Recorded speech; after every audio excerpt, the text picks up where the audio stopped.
Greetings. This is Tammy Kirkland from the University of Mississippi. Thank you for being with me today. As you can see, the title of this presentation is not one that I ever anticipated having to have a meeting about. I'm sure you're with me. Today we're going to talk about the coronavirus and how it is specifically impacting National Board certification. I want to share one of my favorite quotes with you to begin with. The ultimate measure of a man is not where he stands in moments of comfort and convenience, but where he stands in times of challenge and controversy. And it is surely such a time as now. I stand with all of you, knee deep in the I don't want to overreact, but at the same time, we need to take this seriously, which sort of leaves us in a state of limbo, not really knowing what to do. But with all of the schools shutting down and people working from home, there's a lot of uncertainty right now. So let's just move on and deal with this the best that we can. Thank you for being here and for dedicating your time to helping other teachers, especially during this time. Um, First off, let's begin with the big news. I know all of the candidates are worried. For some of the candidates, they will be able to submit at the regular time because they've already done all of their teaching. Yet there is a large portion of the teachers that have not, and they're very concerned. So, what's the National Board's take on this? I will tell you the National Board is in constant contact with your candidates. They need to keep a thorough check on their uh, email that they've given to the National Board. I will keep you updated. You can also follow the National Board on Facebook or Twitter to see their updates as well. They are currently assessing the situation. They are doing a survey to see what the situation looks like for various teachers across the country. They have assured us that they will make accommodations to teachers that are affected.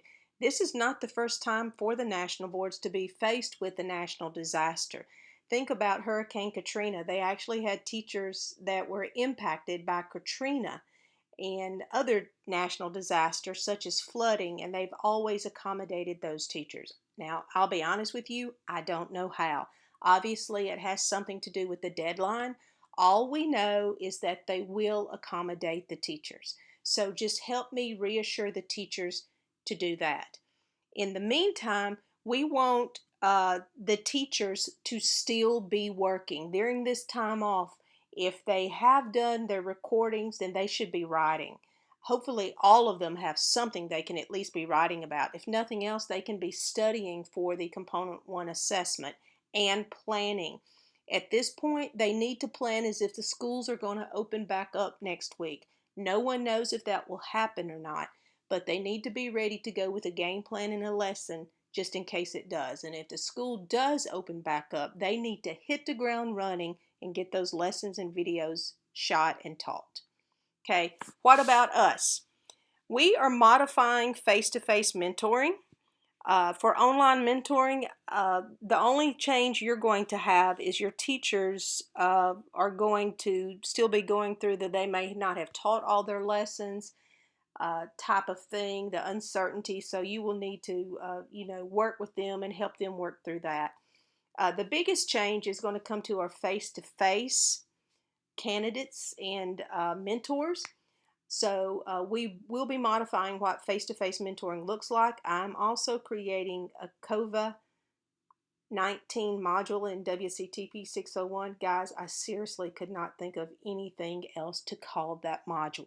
That's where I will have the latest update, information, and any resource I can find to help everybody.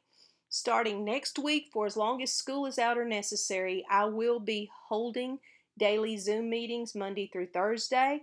A schedule will be provided to you and your candidates later this week. The communication doors are wide open to candidates and mentors. I have logged in to Remind.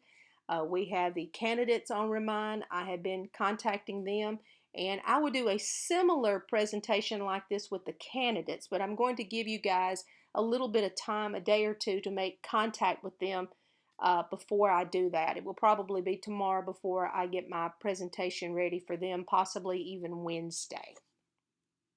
Points.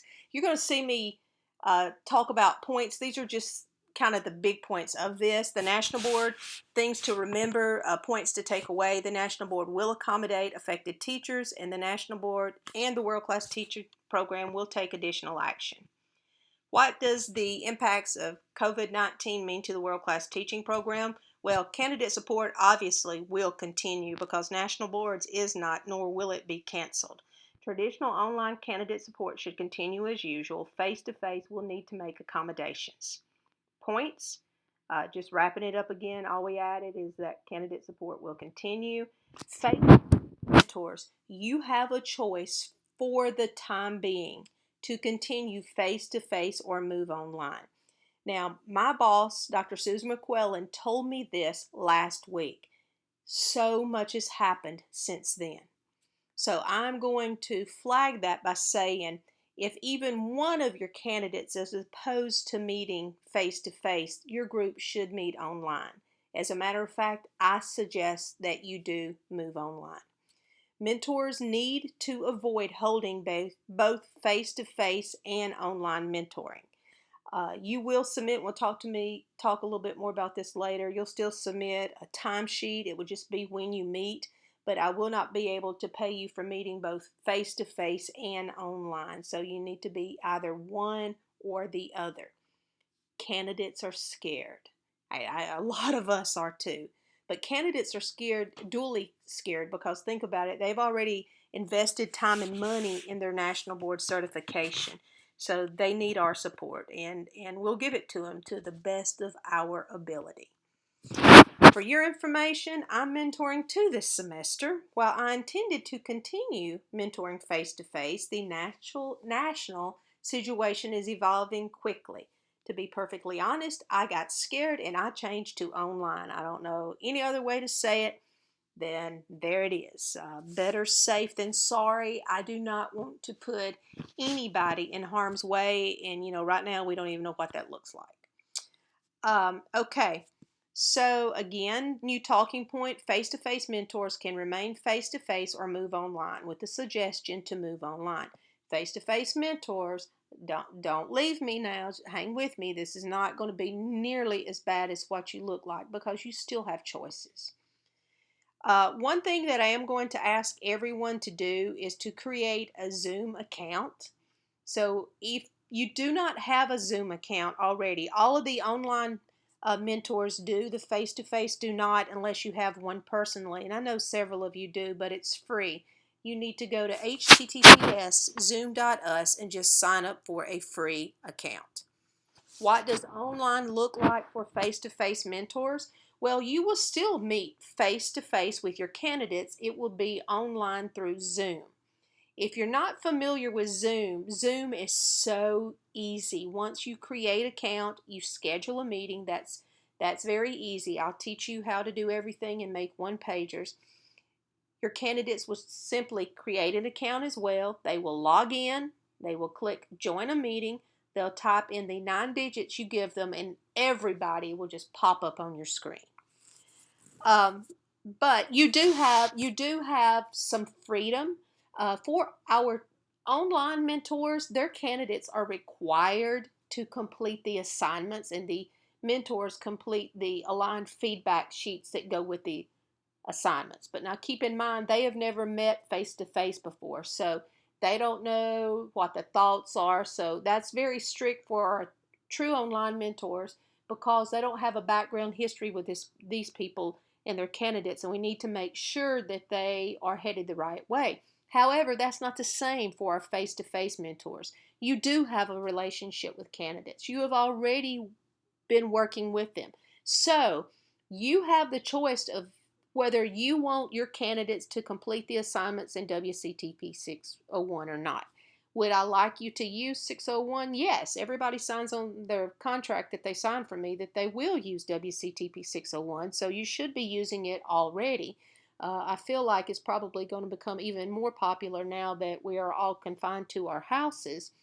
But again, face-to-face mentors moving online, it's up to you whether you want your candidates to submit your assignments to you as they're outlined in the modules. You don't have to. Truthfully, they've probably already submitted a whole lot to you without that.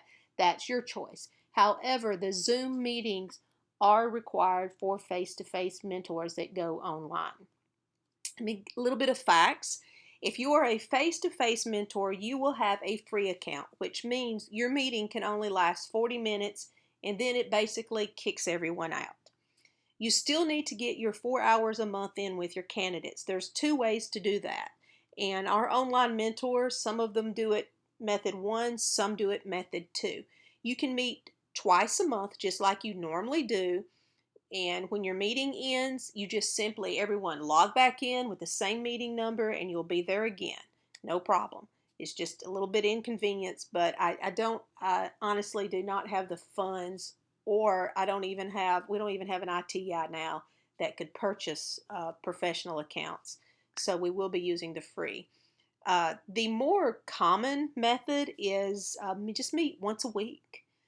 Pick whatever time you want. Since everyone's home, you could definitely meet during the day you want for 40 minutes. So you do have choice about that as well. Points that's added. All mentors should create a free Zoom account if you do not already have an account. Mentor sheets, we've already talked about that. For the face-to-face candidates that now move online, your timesheet will consist of the face-to-face meetings you had and the online meetings you have. I will give you a heads up. Candidates cannot earn CEUs by attending the Zoom meetings. So how would they get CEUs? Well, they'll get it the same way the online candidates get it, and that is by time spent in WCTP 601. So again, no one can earn CEUs from attending a Zoom meeting. The consortium does not do that, but we do have the ability to issue CEUs for use of WCTP 601. So that is it's really a neat thing that they allow us to do. Okay, Zoom help. Tomorrow, I'm going to create a how-to Zoom video and one-pagers. The video, as well as this video, will be hosted the same place you found this one. Go to our WCTP webpage, click on the Mentors tab. The password always has been and always will be WCTP 1848. I will send out a reminder for you when those resources are available for you, but I will just do a quick little video. It will show you how to hold a Zoom meeting, basically, and different things like that. Online mentors, if you want to watch it, even though you're already using Zoom, feel free to. Who knows, I might share something that reveals a new feature to you. But that will be tomorrow, and that will not be real complicated, guys. And again, I will have one-pagers to help you with that as well. You also have the ability, whether you record your meetings or not, that's up to you. So I want us to practice, okay? Since we're home, I'm home recovering from surgery, so that gives me a good reason to work from home as well this week. But we are going to have an online Zoom mentor meeting this Thursday at 10 a.m. So how do you join? After you've created your account, go back to Zoom. Click the tab that says Join a Meeting. Type in these digits and we will all be there. And what we will do at that point is just kind of do a Q&A and any questions you have about Zoom, any questions you have about anything that's happening right now, we will talk about, guys. Again, that is this Thursday at 10 o'clock, and that is your meeting ID. You do have to have that meeting ID. You know me, I'm going to send it in Remind, so you will get that. I am by myself for the next couple of weeks. My assistant is out, so be patient with me on emails. Points, here are all of them. Points to take away: the National Board will accommodate affected teachers. The World Class Teaching Program will take additional action. Candidate support will continue. Face-to-face mentors can remain face-to-face or move online, even though I strongly suggest you go online. Regardless of what you choose, all mentors should create a free Zoom account, because I may very well contact you tomorrow and say, no more face-to-face meetings. So, we're just watching the news and I'm following the protocol of the university. Here is our Zoom meeting information for this Thursday. Mentor actions. What do you need to do? Again, every mentor should go ahead and create a free Zoom account. I will also put this PowerPoint in the mentor resources on our website so you can click through it as well. Online mentors, I need you to go ahead and contact your candidates this week to check in on them. Like everyone else, their schools are closed. They have no idea what's happening. Right now everyone's preparing to go back next week, but every single one of us knows that right now every single school administrator and superintendent are in conversations about what happens next. So will we go back to school next week? No one knows. So online mentors, your candidates are going to face that same situation. They need the reassurance that National Board Certification is not canceled, and help them do what they can, work on what they can, and plan for when they can get back. Face-to-face mentors, I need you to contact all of your candidates this week, as in today or tomorrow, and give them your decision of whether you're going to remain face-to-face or go online. I will tell Tupelo mentors, let's not count on Tupelo Middle School being open. I have no idea if it will be or will not. So if you plan to stay face-to-face, then you're going to need to find another area to host that meeting, because as of right now, we can't depend on Tupelo Middle School being open. Should I find out it is, I'll let you know, but I don't want us to plan on it and then it not be. It's much safer to just assume it will not be. But again, you need to let them know what your decision is. You will also need to ask them to create a Zoom account. Now, guys, some of them are not going to be comfortable with this. I need you to remove the fear and the panic of being online. Even if you are feeling the fear and panic of being online, please don't spread that to your candidates, okay? Because I promise you, it will be okay. And I will I will create a Zoom video for the candidates, how to create an account and how to join Zoom as well. It will be very, very simple. I'll probably send that out and remind, because I can do that in less than 2 minutes. But we need all of your candidates to create an account as well. Don't worry, I'm going to teach you how to host and schedule Zoom meetings. I need you to reach out to me if you have any questions. And mentors, once you learn how to create these meetings, then you can share your schedule with them. Our meeting that we meet online Thursday, that will be online and face-to-face mentors, and that will be so helpful when you new face-to-face mentors can actually do some questions with the online mentors. They can help answer a lot of your questions and concerns about using Zoom, but I promise it is so, so easy. My brain has too many tabs open. I'm sure that I forgot something or that you have questions. All I ask is that you just bear with me and be patient. I promise you I will get you an answer. Any resource that you need, I will do my best to get your hands on. I will keep you up to date on any decisions that the university makes, any decisions that the national boards makes, or any decisions that the national and state government make that also impact us. So again, I just want to say thank you guys. This could not happen without you. And I know you each have your own concerns right now about your family, about your own classrooms. So I want to thank you for being there for me, for the World Class Teaching Program, and your candidates. Again, I'm here if you need me. My phone number is 662-507-9869. Thank you.